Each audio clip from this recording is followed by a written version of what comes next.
Hello Hyderabad నినాదాన్ని తెచ్చారు.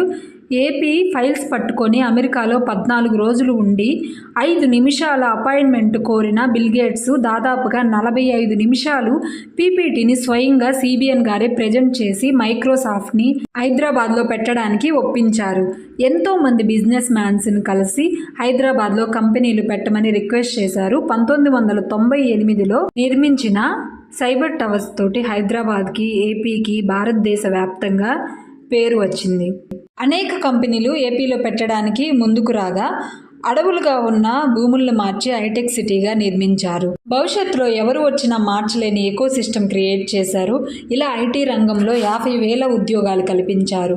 అప్పట్లో ఏపీలో కేవలం 30 ఇంజనీరింగ్ కాలేజెస్ మాత్రమే ఉంటే వాటి సంఖ్యను 350కి పెంచారు. ఐటీ రంగాన్ని విపరీతంగా అభివృద్ధి చేశారు. ఇక ఆడపిల్లలు ఇంట్లో కూర్చోకూడదని కొన్ని ఉపాధి పథకాలను కూడా ప్రవేశపెట్టారు.